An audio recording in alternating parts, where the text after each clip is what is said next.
Hello बच्चों, संस्कृत पर संस्कृत में सब्जेक्ट में हिमालय पर निबंध, ठीक है, बताने जा रहा हूँ।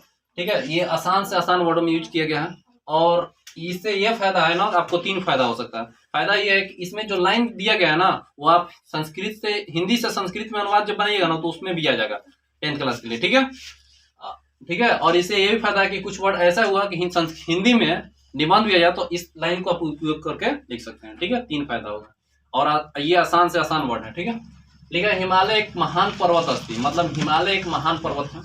हिमस्य आलय हिमालय कथ्यते, मतलब हिमस्य माने बर्फ आलय माने घर को हिमालय कहते हैं, मतलब हिमालय कथ्यते माने कहते हैं। देखिए, जो हिंदी लिखा है वही संस्कृत लिखा है। सर्वेषु पर्वतेषु हिमालय उच्चतम अस्ति, सभी पर्वतों में हिमालय ऊंचा है। तो देखिए, सर्वेषु माने सभी, पर्वतेषु माने पर्वतों, हिमालय माने हिमालय, उच्चतम माने ऊंचा। देखिए कितना आसान है। हिमालय पर्वतराज कथ्यते, हिमालय को हो जाएगा। पर्वतराज में पर्वतों का राजा, ठीक है, कथ्यते माने कहते हैं। ठीक है, हिमालय हिमस्य अधिकता अस्ति, हिमालय, ठीक है, हिमस्य माने बर्फ हो जाएगा, अधिकता माने अधिक। ठीक है, तो हिमालय पर बर्फ का अधिकता है, ज्यादा है। हिमालय एक श्रेष्ठ पर्वत अस्ति, देखिए जो लिखा है वही लिख दिया। हिमालय एक माने एक, श्रेष्ठ माने श्रेष्ठ, पर्वत अस्ति माने है, जो चीज लिखा है वही चीज लिखा हुआ। पर्वत नाम राज्य हिमालय पर्वत अस्ति, पर्वत का नाम पर्वताम मतलब पर्वतों का राजा।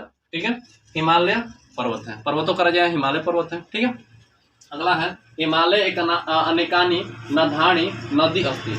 देखो, हिमालय का हिमालय तो उसके बाद अनेकानी माने अनेक, नधानी माने नदियां निकलती है। तेसु गंगा नद अपि अस्ति, तेसु माने जिसमें, गंगा नदा माने नदी, अपि माने भी है, मतलब बहुत सारा पर्वत से ये नदी निकलती है, इसमें गंगा भी है।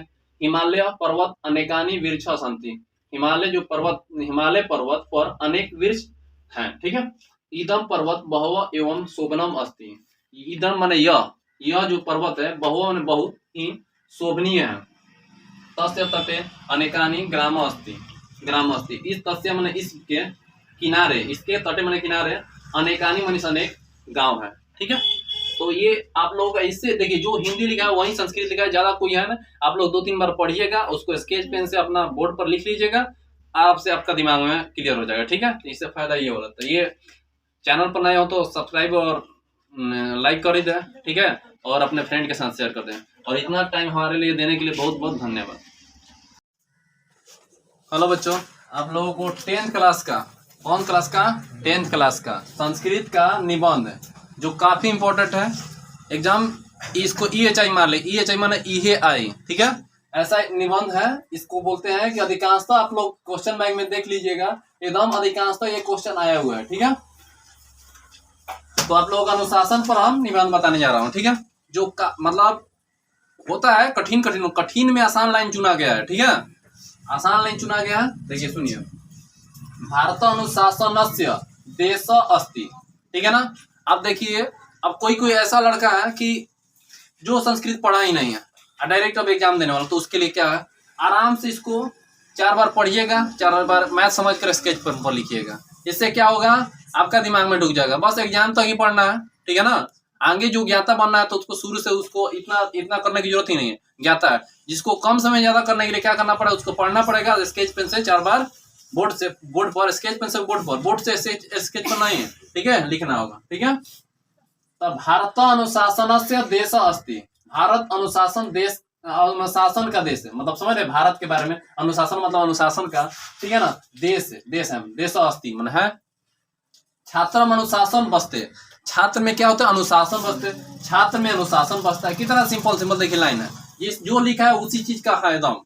अनुशासन एवं देश श्रेष्ठ भवति, अनुशासन एवं देशम श्रेष्ठ भवति, अनुशासन ही देश को श्रेष्ठ माने महान होता है। आप लोग समझ ही गए हो, श्रेष्ठ का पर्यायवाची सब, तो श्रेष्ठ का महान होता है, तो वही अनुशासन ही देश को महान बनाता है। ठीक है, अब देखिए, असीमन संसार से कल्याण भवति, असीमन माने इसमें संसार का कल्याण होता है, संसार से माने संसार का कल्याण होता है। ठीक है, इदम नियम सर्व अस्ति, इदम माने यह जो नियम है, सर्व माने सभी के लिए है, अस्ति सभी के लिए, यह नियम किसके लिए है, सभी के लिए। सर्वकाल अनुशासने वस्ते, सर्वकाल माने सभी, अभी ये सभी लिखा है ना, सभी समय, काल माने समय, सभी समय अनुशासन में रहना चाहिए। सभी समय का चीज में रहना चाहिए, अनुशासन में रहना चाहिए। अनुशासन अस्माक देश गर्व अस्ति, अनुशासन ही क्या होता है, हमारा अनुशासन हमारे देश का गर्व है। अनुशासन अस्माक देशस्य गर्व अस्ति, अनुशासन हमारे देश का गर्व है। क्या है, अनुशासन हमारा देश का गर्व है। गर्व समझते हैं ना। तो बताइए अभी हिंदी और संस्कृत दोनों है, इससे और फायदा होता है। देखिए फायदा क्या का, फायदा 3 बताते हैं आपको। फायदा नंबर 1, इसी लाइन में अधिकांश तो आपका अनुवाद संस्कृत में होता है, इसी लाइन में से आ जाता है, पहला फायदा। दूसरा आ जाएगा अनुशासन में हिंदी में निबंध बोलना जाएगा लिखने के लिए हिंदी में, ठीक है ना। तो हिंदी में आप इसी लाइन में से 7 को लाइन उठा लीजिएगा, ठीक है ना। इसमें से भी 7 को में 5 को लिखना होता है, जो 2 हार्ड लगता है आप छाट सकते हैं, लेकिन हार्ड तो है नहीं एकदम, जो संस्कृत लिखा हुआ वही चीज हिंदी लिखा हुआ, ठीक है। तो इसका फायदा अपने चाहते हैं सौ संगतिया को देना, तो कह रहे 100 से शेयर कर दीजिए। कहाँ से, व्हाट्सएप पे स्टेटस लगा दीजिए, इंस्टाग्राम शायद सुने हैं, इंस्टाग्राम को शेयर कर दीजिए, जो माध्यम हो उस पर शेयर करके इसको ज्यादा से ज्यादा शेयर करें कि आपके दोस्तों को फायदा हो जाए, ठीक है। धन्यवाद। हेलो बच्चों, आप लोगों को एगो बहुत इंपॉर्टेंट परोपकार, परोपकार बहुत इंपॉर्टेंट है निबंध। संस्कृत पर जो निबंध बताए 10th क्लास के एकदम इंपॉर्टेंट क्वेश्चन, एक इंपॉर्टेंट निबंध है, ठीक है, जो काफी इंपॉर्टेंट है। अब दिमाग में बैठा लीजिए, परोपकार मिस होता है क्या। परोपकार मिस होता है किसी पर उपकार करना, ठीक है ना। परोपकार मिस होता क्या, किसी पर उपकार करना। मान लिया जाए किसी का कोई आप हेल्प करते हैं, तो क्या करें, उस पर आप उपकार कर रहे हैं। क्या करें, परोपकार मतलब उस पर उपकार करना। क्लियर होना चाहिए। परोपकार मतलब किसी पर उपकार करना, परोपकार मतलब किसी पर उपकार करना। अब इसी को मैटर लेकर चलना है आपको। इससे 3 फायदा है। पहला होता है परोपकार के हिंदी में निबंध आएगा तो हिंदी में लिखा जाएगा, संस्कृत में लिखना होगा तो संस्कृत में लिखा जाएगा। और तीसरा क्या होगा, संस्कृत में क्या बोलते हैं, अनुवाद आता है, जो आप इससे कर सकते हैं, क्योंकि इसमें ऐसा लाइन उपयोग किया गया है ना कि आप का अनुवाद में भी आ सकता है, ठीक है। तो इसलिए इस पूरा वीडियो को जरूर से जरूर देखिएगा, ठीक है। देखिए, परोपकार मानव जीवन से परम लक्ष्य वर्तते। परोपकार मतलब परोपकार, मानव जीवन से मतलब मानव का जीवन का परम लक्ष्य होता है। अब देखो ये आप हिंदी और संस्कृत एकदम मैच कर रहा है, थोड़ा सा दिमाग लगाएगा तो एक सेंटेंस पूरा करिएगा, बस उसका हिंदी हो गया संस्कृत हो गया, एकदम सेम टू सेम है। परोपकार देव भाव अस्ति, परोपकार में देवता का भाव होता है। किसका भाव होता है जी, देवता का। किसका भाव होता है, देवता का। परोपकार मानवस्य एक उत्तम गुण अस्ति, परोपकार क्या बोले, परोपकार मानवस्य एक उत्तम गुण अस्ति। तो सोच सकते हैं परोपकार जो होता है मानव का एक उत्तम गुण है। परोपकार क्या होता है, एक मानव का उत्तम गुण होता है, उत्तम। मेघा परोपकार जल वर्षंती, मेघा मेघा माने वर्षा, परोपकार के लिए जल बरसाती है। मेघा वर्षा के लिए जल बरसाती है। मेघा परोपकार जल बरसाती है, वर्षा परोपकार के लिए जल बरसाती है। क्या इसमें देखिए, वर्षा जो पड़ती है किसी को उपकार कर रही है, उपकार किस पर कर रही है, पेड़ पौधा पर कर रही है, जो भी फसल बोए हैं उस पर कर रही है, हम लोगों का कर रही है, नहीं कुछ, ठीक है, बरसाती है। वृक्षा परोपकार फलंती, वृक्ष क्या कर रहा है, परोपकार, हम लोग उपकार ना फल दे रहा है, तो हमको खाने के लिए होता, हमको उपकार कर रहा है ना, तो वृक्ष परोपकारों के लिए फलते हैं, मतलब हम लोग के लिए उपकार के लिए फलते हैं। वो वृक्ष क्यों फलते हैं, वो फल उपकार के लिए। नद अपि स्वयं जल स्वयं न पीबंती, नद माने नदियों भी अपना जल स्वयं नहीं पीती है। अब नदियां भी क्या किसी पर उपकार कर, हम लोग उसका पानी पीकर हम लोग धन्य हो जाते हैं, तो क्या होता है, उपकार न कर रही है, नदियां भी अपना जल स्वयं न पीती हैं। परोपकार शांति सुखे च वर्धनते, परोपकार से शांति और सुख में वृद्धि होती है। परोपकार शांति और सुखे च वर्धनते माने शांति और सुख में वृद्धि, वर्धनते माने वृद्धि होती है, ठीक है, क्लियर होना चाहिए। अगला लिखा परोपकार बिना मानवस्य सुख पूर्ण न भवति, मतलब परोपकार के बिना किसी पर उपकार करते हैं नहीं करते हैं तब सुख का भागी नहीं होते हैं, ठीक है। जब किसी पर उपकार करें तभी सुख का भागी होंगे। तो परोपकार के बिना मानव का सुख पूरा नहीं हो पाता। आप किसी का उपकार करते हैं, किसी का भलाई करते हैं, तभी आप एक मानव सुखी कहा सकते हैं, ठीक है ना। आप जीवन में दिए हैं, आप क्या करिए, आप यानी पैसा रुपया कुछ है तो कुछ जो आपसे समर्थ बच्चे समर्थ हो वो गरीब से गरीब लोगों को दे, ठीक है ना, तो क्या उपकार हुआ।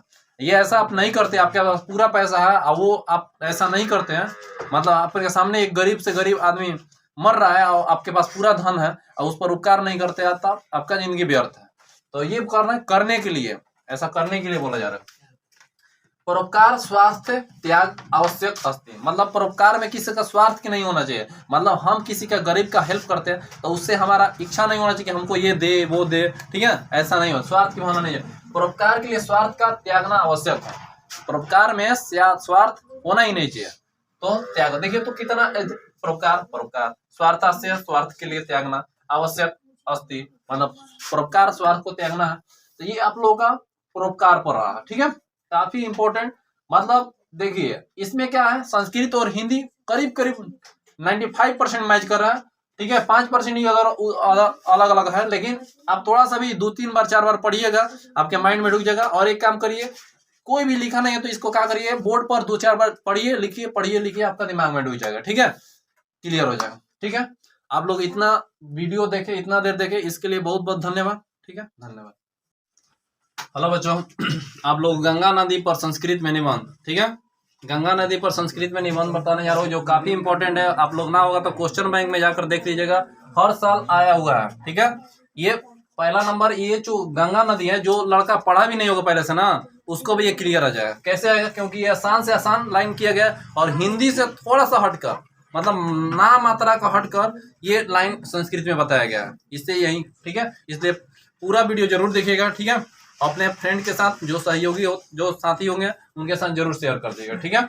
क्योंकि ये इस लाइन, इसमें क्या है कि आसान, मतलब लगेगा आपको कि हिंदी हम पढ़ रहे हैं, ऐसा ही लगेगा, ठीक है। और इससे ये फायदा भी है कि आप जो संस्कृत में अनुवाद बनाइएगा तो इसी लाइन में से उठाकर, एक लाइन 2 लाइन उठाकर ऐसा लाइन किया गया कि आप को दे देता है, बताइए कि संस्कृत में अनुवाद करिए, तो संस्कृत में 2 फायदा हो जाएगा इसका। इससे ये फायदा हो जाएगा कि आप संस्कृत में अनुवाद निबंध लिख लीजिएगा और अनुवाद भी बनाना सीख जाएगा, एक से 2 काम, ठीक है। देखिए क्या पहला लिखे, अस्या प्रतिष्ठा सर्वत्र भवति। अस्या, इसकी प्रतिष्ठा सब जगह होती है। अस्या माने इसकी प्रतिष्ठा सब जगह होती है, ठीक है। गंगा एका पवित्र महान नदी वर्तते, मतलब देखिए संस्कृत में, इसका हिंदी देखिए, गंगा एक का मतलब एक जन, पवित्र महानदी है। देखिए जो लिखा है वही चीज लिखा हुआ है नहीं। उसके बाद इयम हिमालयात नि सरती बगोपसागरे चपौती, इयम माने यह हिमालय से निकलती, नि सरती माने निकलती हैं, और सागर में बंगाल सागर में गिरती है। बंगाल देखिए सेम टू सेम बंगाल सागर में गिरती है, चपौती। किंतु सर्वासु नदीसु गंगा नदी सर्वश्रेष्ठ अस्ति, लेकिन नदियों में गंगा नदी जो है सर्वश्रेष्ठ, मतलब सबसे अच्छा है। कितना आसान है। अस्माको देश अनेका नद संति, ठीक है, तो अस्माको में हमारा देश में अनेकों नदियां हैं। उसके बाद लिखा है गंगा जलम पवित्र स्वच्छ चप अस्ति, जो गंगा का जल है पवित्र और स्वच्छ है। गंगा जल कैसा है, पवित्र और स्वच्छ है, कितना अच्छा बात है, पवित्र होता ही गंगा जल कितना अच्छा होता है। उसके बाद अतएव गंगाया जले कीटाणु न भवति, मतलब उसमें कीटाणु नहीं होता है, इस कारण जल में कीटाणु नहीं होता है। किसमें, गंगा जल में। गंगाय स्नान कृत्वा पुण्य अर्जन्ति, मतलब गंगा जल में आदमी स्नान करके पुण्य कमाता है। गंगा स्नान पुण्य कमाता है, ठीक है, गंगा स्नान करके क्या करते हैं लोग, पुण्य कमाते हैं। तो कितना आसान है आप लोगों का, ठीक है। तो पूरा वीडियो देखने के लिए बहुत बहुत धन्यवाद, और अपने फ्रेंड के साथ शेयर कर दीजिए, ठीक है।